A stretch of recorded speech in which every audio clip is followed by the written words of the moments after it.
Samantala, kakasuhan ng Duterte Youth ang veteranong musician na si Jim Paredes matapos ang ginawa umanong pambubuli sa kasagsagan ng EDSA People Power Anniversary. Kung anong kaso ang isasampa ng mga Duterte Youth. Kakasuhan ng grupong Duterte Youth ang veteranong musician na si Jim Paredes. Ito'y dahil sa ginawang pambubuli ni Paredes sa ilang miyembro ng Duterte Youth na magsagawa ng pagtitipon sa People Power Monument sa EDSA noong Sabado ng umaga. Ayon sa isang miyembro ng Integrated Bar of the Philippines, Quezon City Chapter, maaaring kasuhan ng unjust vexations at theft si Paredes. Sinabi ni Atty. Lorenzo Gadon na bukod sa pananakit, hinablot din ni Paredes ang dalang tarpaulin ng grupo ni Ronald Cardema. Naging viral sa social media ang inasal ng veteranong musician at kilalang taga-suporta ng Liberal Party nang hamunin ang ilan pang kasamahan ni Cardena sa katatapos na pagtitipon sa EDSA. Conscience, look at me. Hindi ka makatingin, ano? Ha? You can't even look. To what? Ito eksena ng komprontahin ng singer na si Jim Paredes sa ilang miyembro ng grupong nagpakilalang Duterte Youth. Nangyari ito noong Sabado sa gitna ng selebrasyon ng pagunita sa EDSA Revolt sa People Power Monument noong Sabado. Look at me. Now tell me. Tell me. Gusto mo ba si Duterte? No, of course. He's not responsible for 7,000 deaths. Still being investigated. Okay, great. Sa gitna ng komprontasyon, hindi napigilan ng miyembro ng Duterte Youth na sumagot. Are you a Filipino citizen, sir? Yes. Why are there issues that you're already living in this country? Because you're inventing it. Your trolls are inventing it. I have two citizenships, Filipino and senior. Ilang saglit pa, ito na ang eksena.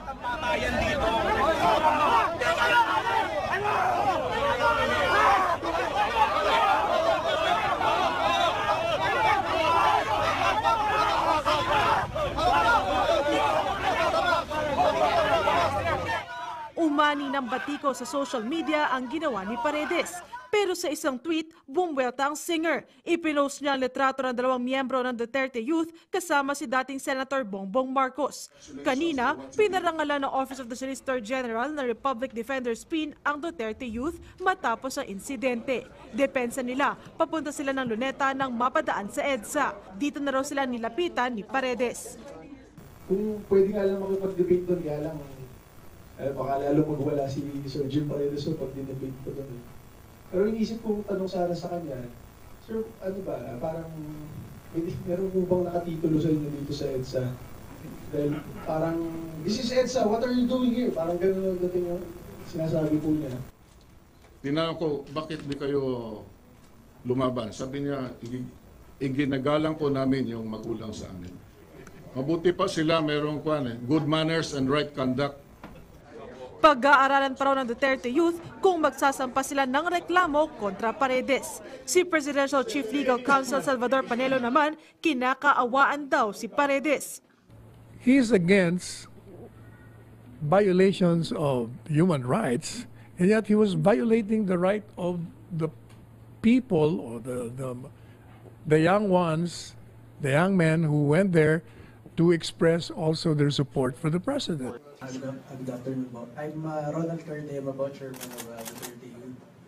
And we went there last Saturday because we were going to Luneta talaga. Pero naisip namin na that was not a regular EDSA celebration.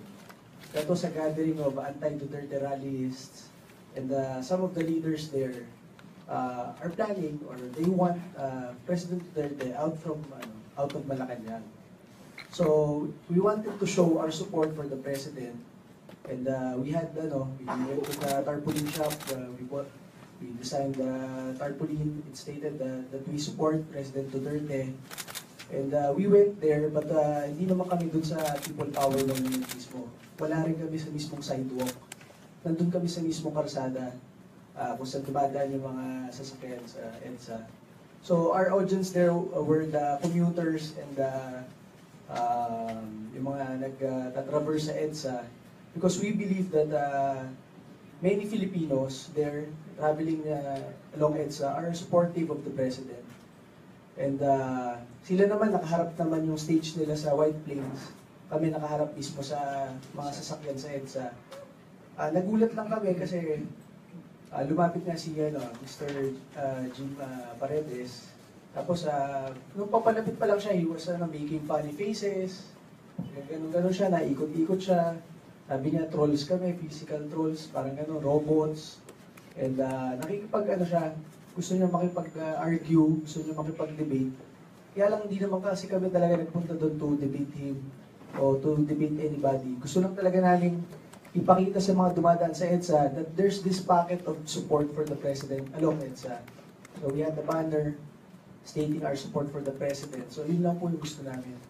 Kaya lang sir, nung lumapit po kasi si Sir Gil Paredes, talagang isa-isa, nilalapitan niya kung ano po sinasabi niya.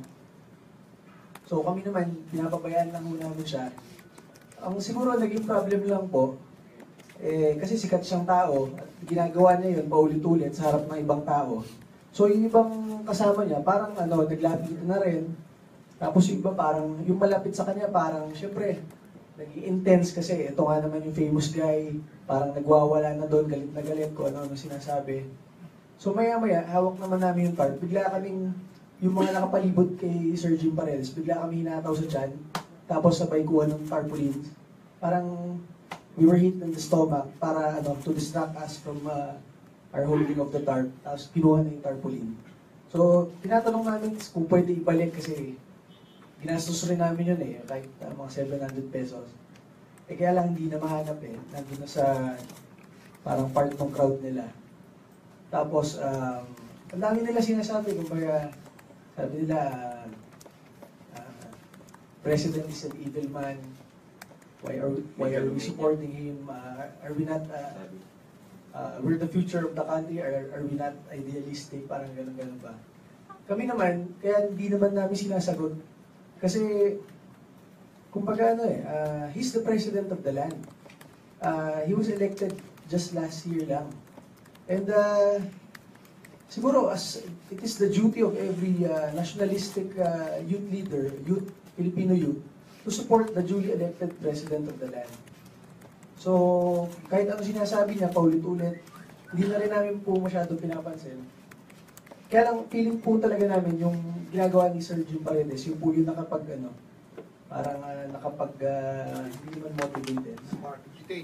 Parang nag-spark dun sa mga nakapalibot sa kanya to do that, to grab, to hit us on the stomach.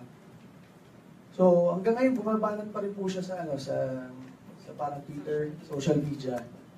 Kahit kanina nag-interview kami sa studios, hindi naman po kami kasi talaga galit sa kanya. Kumbaga, siya lang naman po talaga yung gumawa lahat nun Kumbaga, gagalit siya, ba't siya binabash? Siya naman po lahat nagsalita nun Hindi naman, nakatingin lang po kami sa kanya Tsaka syempre, kinakabahan rin po kami ng konti. There's this famous guy known throughout the country who is ang dami-dami sinasabi sa amin, may 1,000 tao sa likod niya. So syempre, nakatingin lang kami sa kanya. Pero syempre, tinatatagan namin yung loob namin kasi kahit kakaunti lang kami, inisip namin we're here to show our support for the president of the land. Not for any criminal, not for any drug lord, not for any armed group. Pag kami kakabahan, we're supporting the president of the country, the leader of ASEAN, the Commander-in-Chief of the Armed Forces of the Philippines. So, we're here in EDSA. Kumbaga, this is, kung talagang pinuprove ni Sir Jim Paredes na, ba't kayo nandito EDSA to? Parang gano'n ang dating Ba't kayo nandito EDSA to? Di ba EDSA is beacon of free expression? So, wala naman kaming ina-express na galit kami sa kanila. Ina-express lang namin, let's support the president of this country. So, hindi ko po alam kung bakit masama pala yun. Medyo nasasamaan siya doon. So, nung nagtanong kami, sabi niya, magsalita kayo, mga duwag kayo. Wala kayong masabi, lahat kayo trolls. Ganyan kayo, wala kayong utak. Parang kayo yung nasa social media. Ganyan. Hindi na lang muna namin pinapansin masyado. Tapos nung parang pinipilit niya ako magtanong, naisip ko lang itanong, Sir, are you a Filipino citizen? Kasi parang nakita ko sa social media. Parang hindi.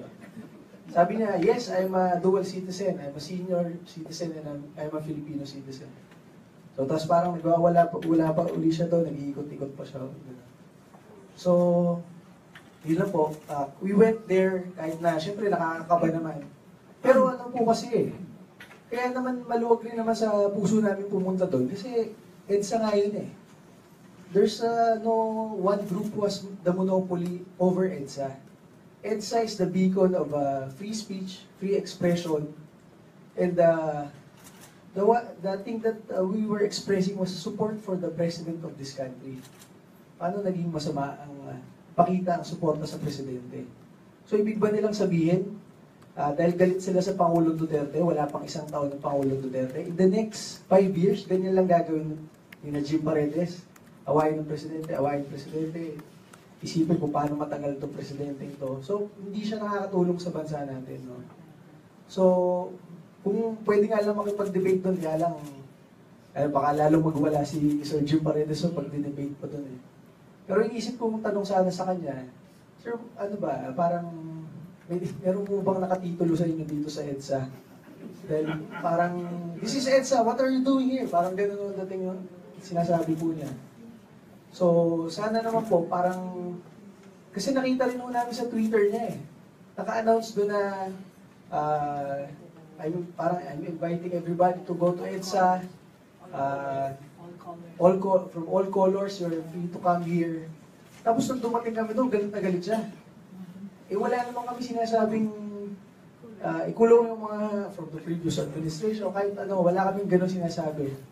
Sinasabi lang namin, supportahan po ang Pangulo ng Pilipinas. Saka pinapakita po namin yung tarp namin sa commuters along EDSA. Kaya lang po, yun, nagalit si Sir Jim Paredes.